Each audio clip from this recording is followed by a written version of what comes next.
नमस्कार। शेयर बाजार में जो गिरावट चल रही है उसे लेकर कई लोग परेशान हैं और अगर किसी को ऐसा लग रहा है तो वो अकेले नहीं है।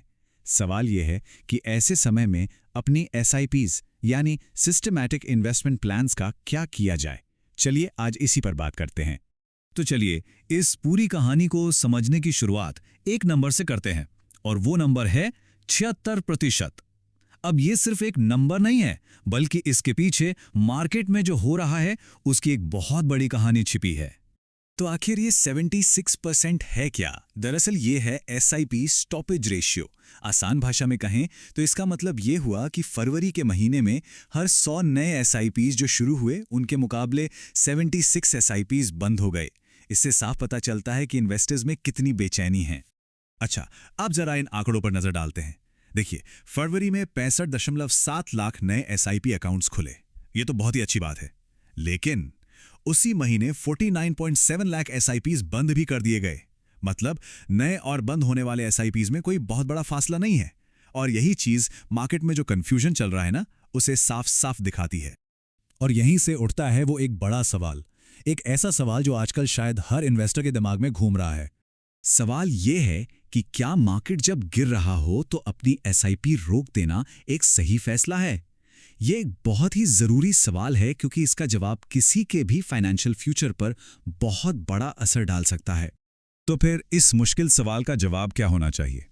चलिए देखते हैं कि एक्सपर्ट्स इस बारे में क्या कहते हैं, और हो सकता है उनकी सलाह थोड़ी चौंकाने वाली लगे। एक्सपर्ट्स की राय इस मामले में बिल्कुल क्लियर है। उनका मानना है कि मार्केट गिरने पर एसआईपी को रोकना एक बहुत बड़ी गलती हो सकती है। पर ऐसा क्यों? आखिर इसके पीछे लॉजिक क्या है? इसके पीछे एक बहुत ही मजबूत फाइनेंशियल प्रिंसिपल काम करता है, और उस प्रिंसिपल का नाम है रूपी कॉस्ट एवरेजिंग। यही वो कॉन्सेप्ट है जो हमें समझाता है कि मार्केट की गिरावट के दौरान भी अपना इन्वेस्टमेंट जारी रखना एक स्मार्ट मूव क्यों है। तो ये रूपी कॉस्ट एवरेजिंग आखिर है क्या चीज? देखिए, ये एक सिंपल सी स्ट्रैटेजी है। इसमें कोई भी इन्वेस्टर हर महीने एक फिक्स्ड अमाउंट इन्वेस्ट करता है। अब इसका सबसे बड़ा फायदा पता है क्या है?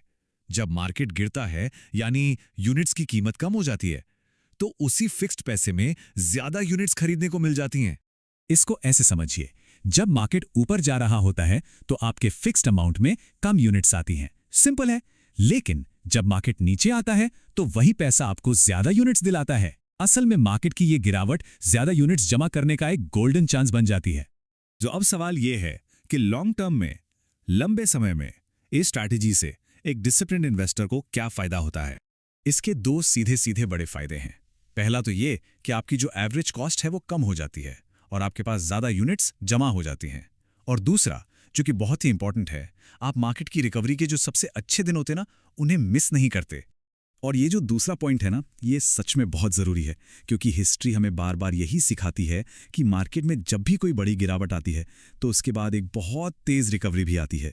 और जो लोग घबराकर अपनी एसआईपी रोक देते हैं या पैसा निकाल लेते हैं, वो इस ज़बरदस्त रिकवरी का फ़ायदा उठाने से चूक जाते हैं। तो कुल मिलाकर एक्सपर्ट्स का कहना यही है, एसआईपी का असली मैजिक मार्केट को टाइम करने की कोशिश में नहीं है। नहीं, इसका असली फायदा तो लंबे समय तक डिसिप्लिन के साथ इन्वेस्टेड रहने में ही है। तो आखिर में बात इसी एक सवाल पर आ जाती है, मार्केट की गिरावट को एक खतरे की तरह देखना है या फिर एक मौके की तरह?